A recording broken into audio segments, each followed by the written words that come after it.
ஒரு காட்டுல ஒரு முனிவர் இருந்தார். ஒரு நாள் அவரை தேடிட்டு 4 பேர் வந்தாங்க. சுவாமி, எங்களுக்கு ரொம்ப நாளா ஒரு சந்தேகம்னாங்க.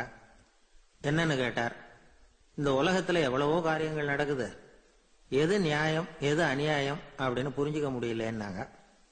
அது யாராலையும் புரிஞ்சுக்க முடியாதுன்னார் முனிவர்.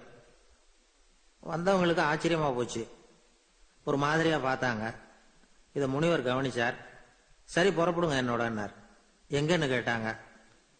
இப்போ உங்க 4 பேரையும் ஒரு புஷ்பக விமானத்துல அழைச்சிட்டு போறேன். இந்த உலகத்துல சர்வசாதாரணமா நடக்கக்கூடிய ஒரு காட்சியை உங்களுக்கு காட்ட போறேன்.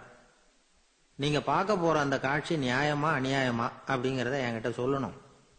நீங்க சரியான பதில் சொன்னா புஷ்பக விமானத்துல தொடர்ந்து பிரயாணம் பண்ணலாம். தவறான பதில் சொன்னா இந்த புஷ்பக விமானம் உங்களை கீழே தள்ளி விட்டுரும் அப்படின்னார். 4 பேருக்கும் பயம்தான். இருந்தாலும் முனிவர் கூப்பிடுறாரே அப்படின்னு சொல்லி புறப்பட்டாங்க. அவங்க எல்லாரும் புறப்பட்டு ஒரு காட்டு வழியா போய்கிட்டு இருக்கிறாங்க புஷ்பக விமானத்துல. அங்க நடக்கிற ஒரு காட்சியை காட்டுறார் முனிவர். அதோ அங்க பாருங்கன்னார். அந்த விமானத்துல இருந்தபடியே எல்லாரும் கீழே குனிஞ்சு பாக்குறாங்க. அங்க ஒரு தாய் புலி அப்பதான் குட்டி போட்டிருக்கு. குட்டிகளை ஈன்ற உடனே பசிக்கு இறை தேடி அந்த பக்கமா வருது. அதே நேரம் ஒரு தாய் மான், அதுவும் அப்பதான் குட்டி போட்டிருக்கு. அதுவும் இதே மாதிரி குட்டிகளை ஈன்ற உடனே பசிக்கு இறை தேடி அந்த பக்கமா வருது. இப்ப அந்த புலி அந்த மானை அடிச்சு போட்டுடுது. அதுவும் சாப்பிடுது, குட்டிகளுக்கும் கொடுக்குது.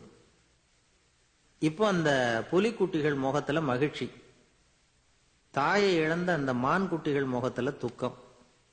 இப்போ அந்த முனிவர் 4 பேர்கிட்டையும் கேட்கிறார், நீங்க இங்க பாத்தீங்களே, இதுல எது நியாயம் எது அநியாயம்?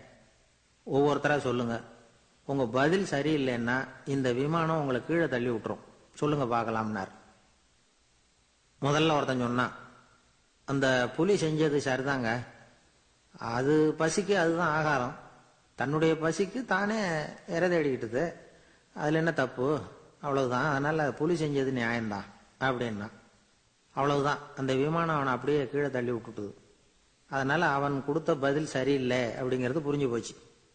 இப்ப 2வது ஆள் சொன்னான், புலி செஞ்சது பாவம், அந்த தாய்மான் என்ன தப்பு பண்ணிச்சு?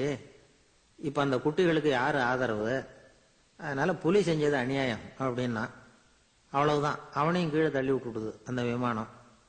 இந்த பதிலும் சரியில்லை அப்படின்னு ஆயிட்டுது. இப்ப 3வது ஆள் வந்தான். முதல்ல 2 பேரு கீழே விழுந்ததை பார்த்துக்கிட்டு இருந்தான்.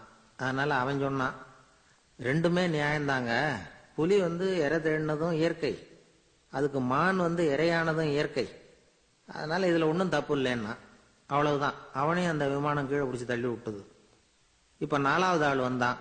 முனிவர் கேட்டார், நீயாவது சொல்லுப்பா, இந்த செயல்ல எது நியாயம்னார். அவன் தெளிவா பதில் சொன்னான். அதாவது என்ன சொன்னான்னா, எனக்கு தெரியல அப்படின்னா. அவனை விமானம் கீழே தள்ளல, சௌரியமா அழைச்சிட்டு போட்டுது. இவனும் பிரயாணம் சௌக்கியமா பண்ணானா. ஆக இதுதான் சரியான பதில்ங்கிறத முனிவர் உணர்த்தினார். இந்த கதையிலிருந்து நாம புரிஞ்சுக்க வேண்டியது என்னன்னா, இந்த உலகத்துல எவ்வளவோ காரியங்கள் நடக்குது.